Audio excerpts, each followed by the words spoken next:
Hello student, welcome back again to my new video lecture. यहाँ पे मैं आप लोगों की क्लास 8 की चैप्टर 6 की शुरुआत कर रही हूँ क्योंकि मेरे एक स्टूडेंट ने मुझे कहा था कि चैप्टर 6 बनाइए। सो ये है चैप्टर 6, सोर्स ऑफ एनर्जी। तो बिना टाइम वेस्ट किए चलिए इस चैप्टर को फटाफट से शुरू करते हैं। तो एनर्जी, फर्स्ट ऑफ ऑल किसी भी चीज़ को मेज़र करने के लिए एक यूनिट का दरकार होता है। जैसे कि अगर हम बनाना ख़रीदने जाए, एप्पल ख़रीदने जाए, ऑरेंज ख़रीदने जाए, कुछ भी ख़रीदने जाए तो हम लोग क्या बोलते हैं? आधा केजी, 1 केजी। दूध ख़रीदने जाए तो क्या बोलते हैं? 1 लीटर, आधा लीटर। कुछ भी ख़रीदने जाते हैं तो हम लोग एक एक्यूरेट एक यूनिट बताते हैं। वैसे ही हम लोग का बॉडी से कितना काम हो रहा है, कितना काम हम लोग जो काम कर रहे हैं उसको बताने के लिए जो यूनिट है वो है एनर्जी। हम लोग का बॉडी से हम लोग कितना काम कर पा रहे हैं वो हम लोग एनर्जी के रूप में दिखाते हैं। जैसे कि हर चीज़ के लिए यूनिट का दरकार होता है, चाहे वो कोई भी चीज़ हो। अगर हम लोग चावल ख़रीदने भी जाते हैं तो क्या बोलते हैं? 1 केजी चावल चाहिए, 2 केजी चावल चाहिए। सो एनर्जी क्या है? Energy is the capacity to do work. मतलब हम लोग कितना काम कर सकते हैं, हम लोग की काम करने की क्षमता को एनर्जी बताता है। कोई इंसान होता है जो बहुत ज़्यादा काम कर सकता है, कोई इंसान होता है जो बहुत कम काम कर सकता है। जो ज़्यादा काम करता है उसको हम लोग क्या बोलते हैं? कि उसमें एनर्जी ज़्यादा है। जो कम काम करता है उसको क्या बोलते हैं? उसमें एनर्जी कम है। तो एनर्जी, कोई भी काम को हम लोग कितना कर सकते हैं वो क्या हम लोग कैसे बताते हैं? वो एनर्जी के थ्रू बताते हैं। मतलब एनर्जी हम लोग का काम करने का जो क्षमता होता है, काम करने का जो क्षमता होता है वो हम लोग का क्या बताता है? Energy. So what is the energy? Energy is the capacity to do work. मतलब किसी भी काम करने की क्षमता को एनर्जी बताता है। ठीक है। एनर्जी बहुत टाइप का होता है, mechanical energy, electrical energy, sound energy, ये सब एनर्जी होता है। एक बात ध्यान रखने का क्या है? एनर्जी को ना हम लोग बना सकते हैं ना हम लोग ख़त्म कर सकते हैं। एनर्जी एक फॉर्म से दूसरा फॉर्म में चेंज होता है। हम लोग सोचते हैं कि हम लोग ये काम किए, हम लोग का एनर्जी ख़त्म हो गया। नहीं, हम लोग का एनर्जी कभी ख़त्म नहीं होता है। वो इंटरकन्वर्टिबल है, मतलब वो एक से दूसरा में चेंज होता है। जैसे कि हम लोग अगर बॉल से खेल रहे, सपोज़ हम लोग बॉल से खेल रहे, ओके। हम लोग बॉल से खेलते खेलते खेलते खेलते थक जाते हैं तो वहाँ पे हम लोग का एनर्जी ख़त्म नहीं होता है, हम लोग का एनर्जी चेंज होता है। हम लोग कौन सा एनर्जी लगाते हैं? Mechanical energy. बॉल में वो मैकेनिकल एनर्जी जाता है, काइनेटिक एनर्जी में चेंज होता है। फिर वो काइनेटिक एनर्जी बॉल यूज़ करता है और उससे वो काइनेटिक एनर्जी से मूव करता है। फिर वो दूसरा के पास जाता है, जो सामने वाला ओपोनेंट मेंबर है उसके पास जाता है, उसको हिट करता है वो काइनेटिक एनर्जी, वो उसका मैकेनिकल एनर्जी में चेंज होता है। फिर वो मैकेनिकल एनर्जी काइनेटिक एनर्जी में, इस तरह से एनर्जी इंटरकन्वर्टिबल होते रहता है। मतलब एनर्जी चेंज होते रहता है, एनर्जी कभी भी डिस्ट्रॉय नहीं होता है। और हम लोग ये भी नहीं बोल सकते कि हम लोग एनर्जी बना रहे हैं। एनर्जी बनता भी नहीं है, डिस्ट्रॉय भी नहीं होता, वो एक फॉर्म से दूसरा फॉर्म में एनर्जी ट्रांसफ़र होता है। ओके, ये है एनर्जी का सिंपल सा डेफिनेशन। सो इससे क्या पता चला? हम लोग जो डे टू डे हम लोग का जो लाइफ है, हम लोग का जो डे टू डे एक्टिविटीज़ है उसमें एनर्जी डिफरेंट फॉर्म्स में स्टोर्ड रहता है। चाहे वो बैटरी के फॉर्म में हो गया, चाहे वो सोलर एनर्जी के फॉर्म में हो गया। मतलब हम लोग कोई भी काम कर रहे हैं तो एनर्जी सामने वाला मटेरियल में प्रेजेंट है तो उसको हम लोग क्या बोलेंगे? Source of energy. जिस भी सोर्स में एनर्जी है, किसी भी सोर्स है, जैसे कि सन हो गया, विंड हो गया, वाटर हो गया, ये सब से हम लोग को एनर्जी मिल रहा है ना, तो इसको हम लोग बोलेंगे सोर्सेज ऑफ एनर्जी। ओके, तो सोर्स ऑफ एनर्जी पे आगे बढ़ने से पहले यहाँ पे आप लोग का एक डेफिनेशन दिया हुआ है, फ्यूल का डेफिनेशन। फ्यूल क्या होता है? ऐसा कोई भी सब्सटेंस जिसको जब हम लोग जलाते हैं तो उसमें से हीट प्रोड्यूस होता है, उसको हम लोग फ्यूल बोलते हैं। ठीक है। मतलब ऐसा कोई भी सब्सटेंस जिसको जलाने से हीट प्रोड्यूस होता है उसको फ्यूल बोला जाता है। Okay, what is fuel? एक सिंपल लाइन में बोले तो any substance which produces heat on burning in air. Air मतलब ऑक्सीजन का प्रेजेंस में। इन एयर का मतलब हमेशा ध्यान रखना है, जहाँ पे भी एयर वर्ड आ गया वहाँ ऑक्सीजन का मात्रा बोला जाता है, उसको हम लोग क्या बोलते हैं? फ्यूल। अब हमारा नेक्स्ट टॉपिक क्या है? Classification of source of energy. ये चैप्टर क्या है? Source of energy. तो इसके बारे में अब हम लोग डिटेल स्टडी करने वाले हैं कि सोर्स ऑफ एनर्जी को सबसे पहले क्लासीफाई किस किस बेसिस पे किया गया है। क्योंकि सॉरी किसी भी चीज़ को पढ़ने के लिए क्लासिफिकेशन बहुत ज़रूरी होता है, क्योंकि आप लोग को ये चीज़ पता है कि दुनिया में हर चीज़ इतना वाइड है कि अगर हम लोग उसको ऐसे ही पढ़ना शुरू कर दें तो पॉसिबल ही नहीं है सब चीज़ को लर्न कर पाना। तो क्लासिफिकेशन ज़रूरी है ताकि हम लोग हर चीज़ को अच्छे से समझ पाए। ओके, तो फर्स्ट क्लासिफिकेशन किस बेसिस पे? अकरेंस का बेसिस पे, कि हम लोग को ये एनर्जी कहाँ से मिला। अकरेंस का बेसिस, हम लोग को एनर्जी, ये जो एनर्जी है ये मिल कहाँ से रहा है। पहला है नेचुरल सोर्स, दूसरा है सिंथेटिक सोर्स या फिर मैन मेड सोर्स। हम लोग को पहला सोर्स ऑफ एनर्जी मिलता है नेचर से। एवरीथिंग, हम लोग को जितना भी चीज़ मिलता है 90% चीज़ तो नेचर से ही मिल जाता है। तो नेचुरल सोर्स क्या हो गया? ऐसा एनर्जी, ऐसा सोर्स ऑफ एनर्जी जो हम लोग को नेचर से मिला है। Example, solar energy, wind energy, water energy और tidal energy. Okay, next source क्या है? सिंथेटिक सोर्स और man made source. Man made source यानी कि जो हम लोग बना है, जैसे कि केमिकल एनर्जी जो बैटरीज में स्टोर है, ये हम लोग को नेचर से तो नहीं मिला है, कोई पेड़ पौधा पे उगा हुआ तो नहीं मिलता है, या फिर कोई ज़मीन पे पड़ा हुआ नहीं ना। बैटरीज हम लोग को शॉप से खरीदते वो मिलता है, और ये बैटरी को कौन बनाया? इंसान बनाया, केमिकल एनर्जी स्टोर किया है। ओके, और क्या है? और बहुत सारे तरह के एग्जाम्पल है, वो आगे डिस्कस करते हैं। नेक्स्ट सोर्स क्या है? नेक्स्ट मतलब क्लासिफिकेशन का नेक्स्ट प्रोसीजर क्या है, और हम लोग किस बेसिस पे क्लासीफाई किया। पहला बेसिस क्या था? अकरेंस, मतलब हम लोग को कहाँ से मिला है।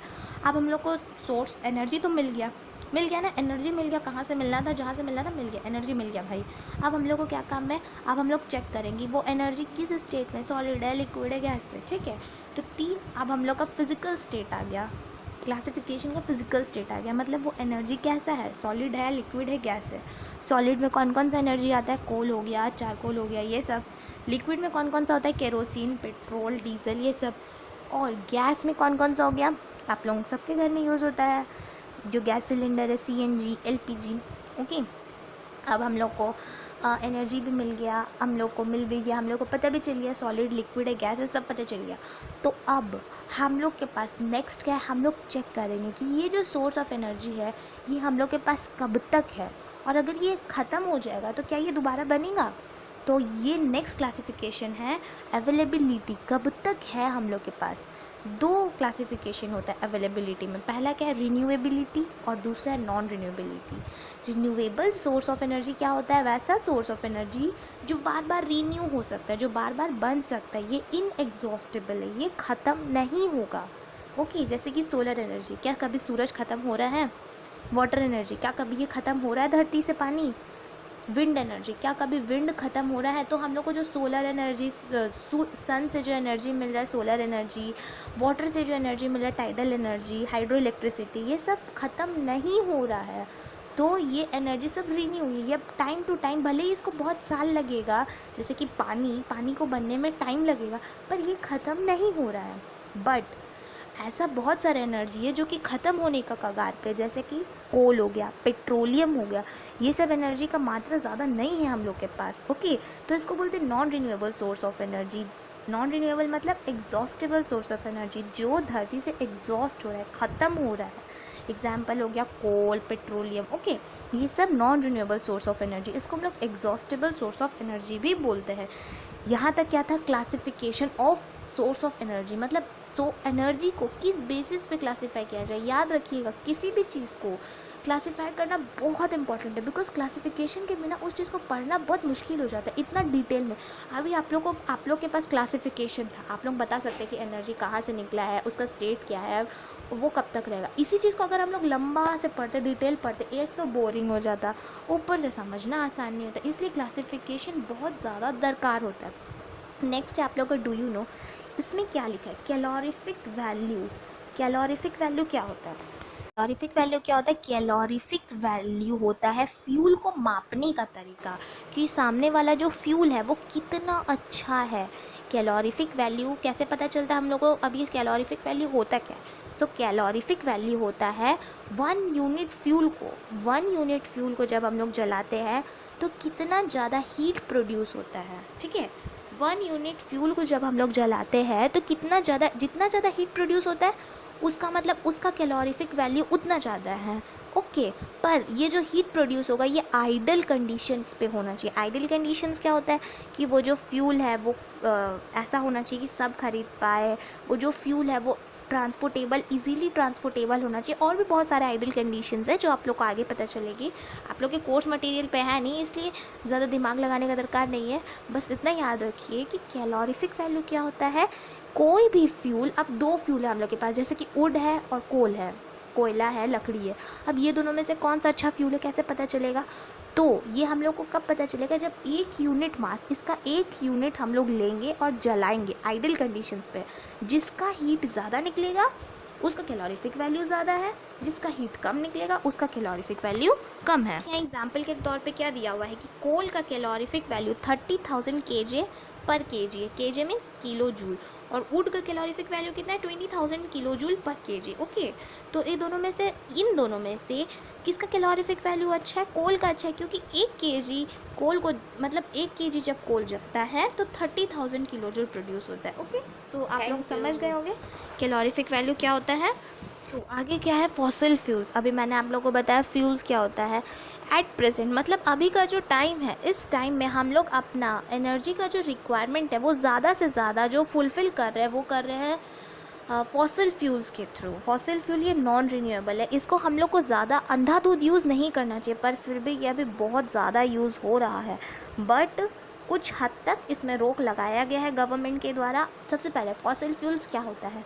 Fossil fuels are the dead remains, मतलब धरती के नीचे, धरती का टेम्परेचर और प्रेशर से मिलियन ऑफ साल्स लग के जो डेड रिमेन ऑफ प्लांट और एनिमल है वो जब कन्वर्ट होता है तो उसको हम लोग बोलते हैं fossil fuels. Okay, fossil fuel क्या है? मिलियन ऑफ ईयर्स पहले जो बना है धरती का टेम्परेचर से, प्रेशर से, उसको हम लोग बोलते हैं फॉसिल फ्यूल्स। वो फ्यूल्स को हम लोग यूज़ करते हैं बहुत सारे एनर्जी के रूप में, जैसे कि रॉक, जैसे कि वुड हो गया, कारकोल हो गया, कोल हो गया। ये सब हम लोग को, अब जो कोयला हो गया ये हम लोग को ज़मीन के नीचे से ही ना मिल रहा है, ज़मीन के नीचे से मिल रहा है, इसका मतलब ये फॉसिल फ्यूल है। ओके, तो फॉसिल फ्यूल क्या होता है आप लोग समझ गए हैं। नेक्स्ट अब हम लोग पढ़ने वाले हैं एक फ्यूल के बारे में जो आज का लास्ट टॉपिक है, और वो है wood. Wood as a fuel, जो लकड़ी होता है वो फ्यूल की तरह होता है। कैसे? तो ये जो वुड है ये मेजर रिन्यूएबल नेचुरल रिसोर्स है। पहला तो वुड क्या है? रिन्यूएबल है, बार बार बन सकता है। इसके लिए ये नॉन रिन्यूएबल तो है नहीं कि इसके लिए हम लोग को बहुत साल वेट करना पड़ेगा। बट हाँ, जिस हिसाब से डिफॉरेस्टेशन हो रहा है उस हिसाब से बोला जा सकता है कि बहुत जल्द ऐसा टाइम भी आए कि पेड़ ही नहीं देखने मिले। इसलिए हम लोग को थोड़ा डिफॉरेस्टेशन पे भी कंट्रोल करना चाहिए, अपना एफॉरेस्टेशन को थोड़ा बढ़ाना चाहिए, ट्रीज़ को ग्रो करना चाहिए। बट ऐसा आजकल देखने को कहाँ मिलता है। सो वुड जो है ये रिन्यूएबल है, नेचुरल रिसोर्स, आप लोग को पता है नेचुरली वुड मिलता है। ठीक है, तो ये जो है वुड ये नेचुरल है, रिन्यूएबल रिसोर्स है। इस वुड को हम लोग हर चीज़ के लिए यूज़ करते हैं। गांव तरफ में आप लोग को पता होगा कि खाना वाना बनाने में या फिर जो आग वाग जलाने में भी वुड का बहुत ज़्यादा यूज़ होता है। इसका मतलब क्या है? वुड को हम लोग बहुत सारे पर्पज़ के लिए यूज़ कर सकते हैं, जैसे कि कुकिंग के लिए, हीटिंग के लिए, ये सब के लिए वुड को यूज़ करते हैं। और कभी कभी इलेक्ट्रिसिटी जनरेशन में भी वुड का यूज़ होता है। ठीक है, बट ये जो वुड को जब हम लोग जलाते हैं, जब वुड हम लोग जला रहे हैं लकड़ी को, तो ये लकड़ी को जब जलाते हैं तो उसको ऑब्वियसली बहुत सारा यूसेज हो जाता है, खाना बनाने में, फिर उस लकड़ी से आग सेकने में, ये सब यूज़ हो जाता है। बट इससे कुछ डेंजरस गैसेस भी निकलते हैं, जैसे कि कार्बन डाइऑक्साइड, कार्बन मोनोऑक्साइड, ये बहुत इरिटेटिंग गैसेस है। यही सब गैसेस के कारण जो ग्रीन हाउस इफेक्ट है, जो ग्लोबल वार्मिंग है, इतना बढ़ रहा है।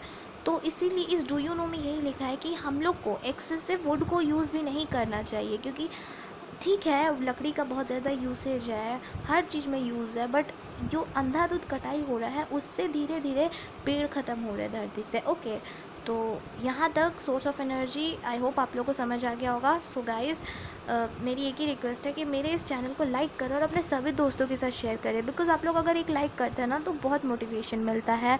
And thanks for your love and support guys, and thank you, bye bye. और अपने सभी दोस्तों के साथ ज़रूर से शेयर करें। Bye bye guys, take care and have a nice day.